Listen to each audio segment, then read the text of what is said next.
नमस्कार दोस्तों। तो आज मैं फिर से लेकर के आई हूँ क्लास 10th का बायोलॉजी का टॉप 50 एमसीक्यू जो चैप्टर है 3 परिवहन यानी कि ट्रांसपोर्टेशन। तो हम लोग इसका टॉप 50 एमसीक्यू देखेंगे जो एग्जाम के लिए बहुत महत्वपूर्ण है। तो चलिए हम लोग शुरू करते हैं। तो क्वेश्चन फर्स्ट है कि मानव हृदय में कितने कक्ष होते हैं। यानी कि मानव हृदय जो होता है उसमें कितने कक्ष होते हैं। तो मानव हृदय में 4 कक्ष होते हैं। वो 4 कक्ष का नाम क्या है? तो दायां आलिंद, बायां आलिंद, दायां नीले, बायां नीले। तो ऑप्शन नंबर सी हो जाएगा। फिर है रक्त का लाल रंग किसके कारण होता है? खून जो लाल होता है वो किसके कारण होता है? तो हीमोग्लोबिन के कारण। तो ऑप्शन नंबर बी हो जाएगा। फिर नेक्स्ट है मानव शरीर में रक्त का कार्य क्या है। मानव जो शरीर जो है वो मानव के शरीर में जो रक्त बनता है वो क्या चीज का कार्य करता है? तो वो क्या चीज करता है? ऑक्सीजन का भी परिवहन करता है, भोजन का भी परिवहन करता है, जो पचा हुआ भोजन होता है उसका अपशिष्ट पदार्थ का भी परिवहन के माध्यम से ही जाता है। तो ऑप्शन नंबर डी हो जाएगा, उपयुक्त सभी। फिर नेक्स्ट है सबसे मोटा दीवार किस रक्त वाहिका की होती है।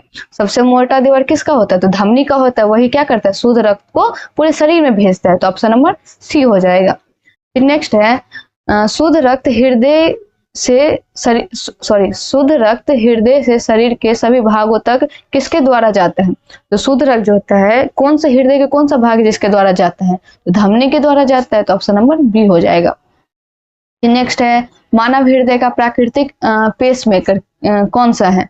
तो पेसमेकर कौन सा है? तो ऐसे नोड क्या होता है? जो हम हृदय जो ऐसे करके बनाते हैं, ऐसे करके जो हृदय बनाते हैं, यहाँ पे जो एक देते हैं गोल जैसे, तो इसी का नाम क्या होता है?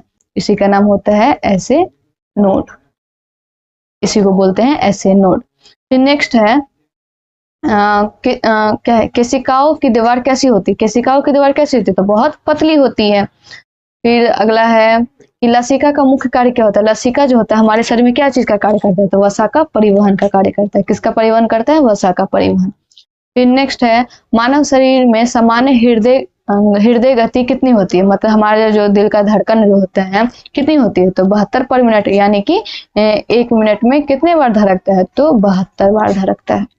फिर नेक्स्ट है कि रक्त के थक्का बनाने में कौन सहायक होता है? रक्त को जो थक्का बनाता है कौन सहायक होता है? तो प्लेटलेट्स।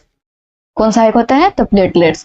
फिर नेक्स्ट है सिराओं में रक्त का दाब कैसा होता है? सिरा कहने का मतलब जो हमारा हृदय जो है, ये जो हमारा हृदय है ऐसे करके जो बनता है, ये जो खून को लेकर के जाता है, तो इसमें दाब कैसा होता है? बहुत कम होता है।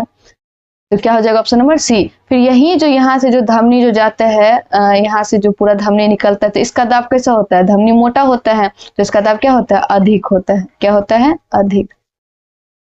फिर नेक्स्ट क्वेश्चन है कि किस रक्त वाहिका में वाल्व पाए जाते हैं? तो वाल्व मतलब कहने का मतलब शिरा में पाए जाते हैं। तो फिर अगला है फुफ्फुस धमनी क्या वहन करती है? फुफ्फुस धमनी किस चीज का वहन करती है? तो अशुद्ध रक्त को वहन करती है। किसको वहन करती है? अशुद्ध रक्त को। जब फुफ्फुस धमनी जो है फिर कहाँ जाती है? फेफड़ा के पास जाती है। फेफड़ा के पास जाकर शुद्ध होकर के कहाँ से जाती है? फुफ्फुस चाप से होकर के जाती है।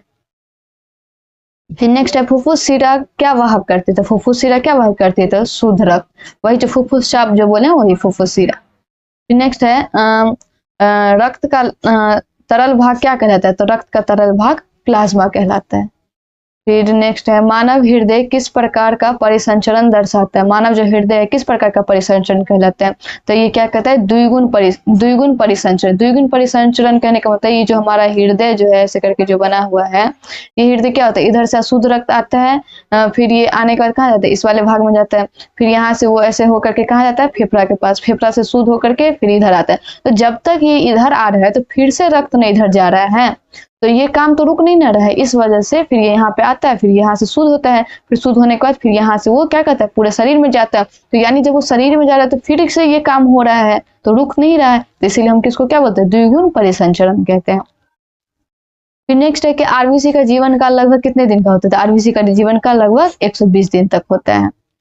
फिर है श्वेत रक्त कणिका का मुख्य कार्य क्या है? जो श्वेत रक्त कणिका मतलब डब्ल्यूबीसी। डब्ल्यूबीसी क्या चीज का मुख्य काम करती है? तो रोगों से रक्षा करते हैं। क्या चीज होता है? रोगों से रक्षा। फिर नेक्स्ट है केशिकाएं कहाँ पाई जाती है? जो केशिका जो होती है कहाँ पाई जाती है? तो धमनी और शिरा के बीच में पाई जाती है। तो ऑप्शन नंबर सी हो जाएगा। फिर नेक्स्ट है लसिका तंत्र का संबंध किससे नहीं होता है? जो हमारे शरीर में लसिका बनता है वो किससे नहीं होता है? तो वो क्या चीज नहीं करता? ऑक्सीजन का परिवहन नहीं करता है। क्या चीज का परिवहन नहीं करता? ऑक्सीजन का परिवहन। नेक्स्ट है महाधमनी का कार्य क्या होता है। महाधमनी जो शुद्ध रक्त हमारे कौन से भाग में बनता है, तो नीचे वाले भाग में इधर शुद्ध रक्त जो बनता है उसको क्या मतलब महाधमनी लेकर के जाती है, तो क्या चीज का काम करती है, तो शरीर से शुद्ध रक्त शरीर के सभी भागों तक पहुंचाती है। फिर नेक्स्ट है मानव रक्त का पीएच मान लगभग कितना होता है, तो मानव रक्त का पीएच मान 7.4 होता है। कितना होता है, 7.4। फिर दिया है कि किस रक्त समूह को सर्वभौतिक दाता कहा जाता है। सर्वभौतिक दाता मतलब जो सभी को दे सकता है। अगर वो मान लीजिए किसी एक को रक्त चाहिए तो वो ओ से भी ले सकता है, बी को रक्त चाहिए तो वो ओ से भी ले सकता है, लेकिन वो ए वाला बी को दे नहीं सकता है। सर्वदाता मतलब जो सभी को दे सकता है, तो कौन दे सकता है, ओ दे सकता है। ओ सभी को दे सकता है लेकिन सभी से ले नहीं सकता है। फिर नेक्स्ट है किस रक्त समूह को भौमिक ग्राही कहा जाता है। मतलब ऐसा कौन सा है जो सबसे ले सकता है, जैसे ए बी जो है वो ए से भी ले सकता है, वो बी से भी ले सकता है, इसलिए उसको क्या बोलते हैं, ए बी। नेक्स्ट है कि हृदय के बाएं बाएं अलिंद और बाएं नीले के बीच कौन सा कपाट होता है। ये जो मान लीजिए ये हमारा हृदय है, ये जो हमारा हृदय बन रहा है ऐसे करके, ये हृदय है, तो क्या बोल रहे हैं हृदय के बाएं अलिंद, तो बाएं अलिंद क्या हो जाएगा, हृदय के बाएं अलिंद और बाएं नीले के बीच कौन सा कपाट बनती है, तो द्विदली कपाट बनती है। इधर जो बनता है यहाँ पे कौन सा त्रिदली कपाट बनता है, और यहाँ पे जो बनता है कौन सा द्विदली कपाट बनता है, तो वही पूछ रहा है। फिर नेक्स्ट दिया हुआ है कि रक्त में CO2 का अधिकांश भाग किस रूप में परिवहन होता है। CO2 का अधिकांश भाग क्या होता है, बताए थे कि रक्त में क्या होता है, हीमोग्लोबिन पाया जाता है। वो जो शरीर से निकलेगा तो क्या निकलेगा, कार्बन डाइऑक्साइड निकलेगा, तो ये दोनों मिल करके क्या बनता है, तो मतलब कार्बोक्सी हीमोग्लोबिन बनता है। तो ये जो निकलता है तो किस रूप में निकलता है, तो बाइकार्बोनेट आयन के रूप में निकलता है, तो ऑप्शन नंबर सी हो जाएगा। फिर नेक्स्ट है कि हृदय के बाएं भाग में किस प्रकार का रक्त पाया जाता है। हृदय का जो दायां भाग होता है किस प्रकार का रक्त, तो अशुद्ध रक्त पाया जाता है। फिर नेक्स्ट दिया गया है कि प्लेटलेट्स की कमी में कौन सा रोग होता है। अगर प्लेटलेट्स कहने का मतलब हमारा खून थक्का नहीं बन पाएगा, तो खून थक्का नहीं बन पाएगा तो कौन सा रक्त कहलाएगा। जैसे मान लीजिए अगर हमको चोट लग गया तो खून बह जा रहा है, थक्का नहीं बनता है, तो अगर प्लेटलेट्स की कमी हो जाएगा तो क्या हो जाएगा, हीमोफीलिया हो जाएगा। क्या हो जाएगा, हीमोफीलिया। फिर दिया है कि केशिकाओं में रक्त का प्रवाह कैसा होता है। केशिकाओं जो होता है उसमें रक्त का प्रवाह कैसा होता है, तो धीमा होता है। शीरा में क्या होता है, कम होता है। धमनी में क्या होता है, ज्यादा होता है। इसमें क्या धीमा होता है, मतलब थोड़ा कम होता है। मानव शरीर में कुल रक्त का लगभग कितना प्रतिशत प्लाज्मा होता है, तो बताए थे कि लगभग कितने प्रतिशत प्लाज्मा होता है, 90%। उसमें जल कितने होता है, तो 90% जल होता है। फिर अगला दिया है कि रक्त का थक्का बनाने की प्रक्रिया को क्या कहलाता है। जो थक्का जो बनता है तो किसके मदद से बनता है, प्लेटलेट्स के मदद से बनता है। वो थक्का बन जाए तो उसको क्या बोलते हैं, तो जमावट यानी कि क्लोटिंग। फिर नेक्स्ट दिया है हृदय के दाएं आलिंद में रक्त कहाँ से आता है। जो हृदय होता है इसमें दाएं आलिंद में रक्त कहाँ से आता है, तो दाएं आलिंद में रक्त उर्ध्व या अधो महाशिरा से आता है। फिर नेक्स्ट है पल्मोनरी कपाट कहाँ पाई जाती है, तो पल्मोनरी कपाट कहाँ पाई जाती है, तो पल्मोनरी कपाट दाएं नीले वो पल्मोनरी धमनी के बीच में पाई जाती है। फिर नेक्स्ट दिया गया है कि मानव रक्त में सबसे अधिक मात्रा में कौन सा तत्व पाया जाता है, तो सबसे अधिक मात्रा में क्या पाया जाता है, तो प्लाज्मा पाया जाता है। क्योंकि कितना होता है, ये 55% होता है, तो जब ये 50% से अधिक है तो सबसे ज्यादा क्या पाया जाएगा, तो प्लाज्मा पाया जाता है। फिर नेक्स्ट है कि श्वसन गैसों का आदान प्रदान मुख्यतः कहाँ होती है, तो श्वसन गैसों का आदान प्रदान कहाँ पे होती है, तो केशिकाओं में होती है। फिर नेक्स्ट है कि किस धमनी में अशुद्ध रक्त प्रवाहित होता है। जो हमारा धमनी है तो कौन सी धमनी में अशुद्ध रक्त प्रवाहित होता है, तो पल्मोनरी धमनी में होता है। जो हृदय जो होता है, ये जो हृदय है खराब है, यहाँ से जो जाता है तो यहाँ से वो धमनी के मतलब जाता है फेफड़ा के पास शुद्ध होने के लिए, तो फिर उसके बाद वो शुद्ध होकर के यहाँ आता है। फिर यहाँ आने से फिर शुद्ध रक्त पूरा जाता है। तो ये यहाँ से जो रक्त जो जा रहा है उसी को क्या बोलते हैं, पल्मोनरी धमनी बोलते हैं। नेक्स्ट दिया गया है कि रक्त में हीमोग्लोबिन की कमी से कौन सा रक्त होता है, तो हीमोग्लोबिन यानी कि आरबीसी जो होता है, अगर आरबीसी में हीमोग्लोबिन का कमी हो जाएगा तो क्या हो जाएगा, एनीमिया हो जाएगा। क्या हो जाएगा, एनीमिया। अगर प्लेटलेट्स की कमी हो गई तो क्या होगा, ऊपर बताए हैं, तो याद रखिए हीमोफीलिया हो जाएगा। फिर नेक्स्ट है कि लसिका द्रव का रंग कैसा होता है, लसिका का जो रंग है वो कैसा होता है, तो लसिका का रंग जो होता है रंगहीन या हल्का पीला जैसे होता है, पीलापन जैसे होता है। फिर नेक्स्ट है कि हृदय का मांसपेशियों में रक्त कौन पहुंचाता है, तो हृदय की मांसपेशियों में रक्त कौन पहुंचाता है, तो क्या है, कोरोनरी धमनी पहुंचाता है। नेक्स्ट है कि मनुष्य में रक्त परिसंचरण तंत्र कैसा होता है, तो हमारा जो ये हृदय है तो क्या हमको बाहर से दिखाई दे रहा है, ये अंदर ही नहीं हो रहा है, हमको क्या पता चल रहा है कि हमारे हृदय में ऐसे हो रहा है, बस हमको क्या सुनाई दे रहा है, धड़कन सुनाई देता है। वो धड़कन कैसे सुनाई देता है, लब डब सुनाई देता है। तो ये कैसा होता है, बंद होता है।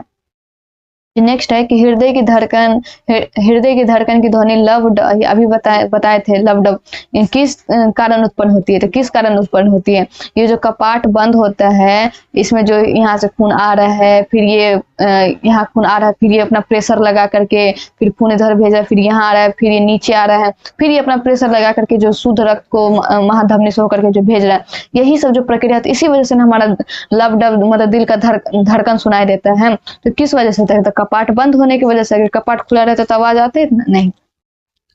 फिर नेक्स्ट है कि रक्त में कितने प्रकार की केशिकाएं पाई जाती है, जो हमारा जो रक्त है कितने प्रकार की केशिकाएं पाई जाती है, तो 3 प्रकार की। तो पहला क्या है, आरबीसी, डब्ल्यूबीसी और प्लेटलेट्स, कितने प्रकार के, 3 प्रकार के। फिर दिया गया है अच्छा यहीं पे देख लो, आरबीसी क्या इस चीज का काम करता है, ये हीमोग्लोबिन बनाता है, तो क्या चीज का काम करता है, पूरा परिवहन का काम करता है। और डब्ल्यूबीसी क्या करता है, रक्षा का काम करता है। प्लेटलेट्स क्या करता है, खून को थक्का बनाने में काम करता है। खून को क्या चीज का काम करता है, थक्का बनाने में काम करता है। फिर नेक्स्ट है कि रक्त में सबसे अधिक संख्या में कौन सी कोशिका पाई जाती है, तो कौन सा कोशिका पाई जाती है, तो आरबीसी, क्योंकि यही सारा परिवहन का काम करेगा, इसी से सब कुछ होगा, तो सबसे ज्यादा क्या पाया जाता है, आरबीसी। फिर नेक्स्ट है कि मानव हृदय में कुल कितने कपाट होते हैं, हमारा जो ये हृदय जो है इसमें कितने कपाट होते हैं, कपाट कहने का मतलब कितने भाग में होते हैं, 1 2 3 4, तो कितने भाग में है, 4 भाग में, 4 कपाट है, दयानिन बायानिन दयानिले बायानिले सारा नाम है। फिर दिया गया है क्या गया कि रक्त का कौन सा घटक रोग प्रतिरोधक क्षमता प्रदान करते हैं, तो रक्त का कौन सा घटक तो डब्ल्यूबीसी बोले थे कि ये क्या चीज का काम करते हैं, तो रक्षा का काम करती है, किससे, तो बीमारियों से। फिर दिया कि रक्त में पोषण तत्वों का परिवहन मुख्यतः किसके द्वारा होते हैं, तो प्लाज्मा के द्वारा होती है। फिर नेक्स्ट है कि किस स्थिति में रक्त जमने में अधिक समय लगता है, तो बताए थे कि प्लेटलेट्स रक्त को जमाने में काम करते हैं, अगर अधिक समय लग रहा है तो यानी कि क्या हो रहा है, प्लेटलेट्स कम होने पर होता है।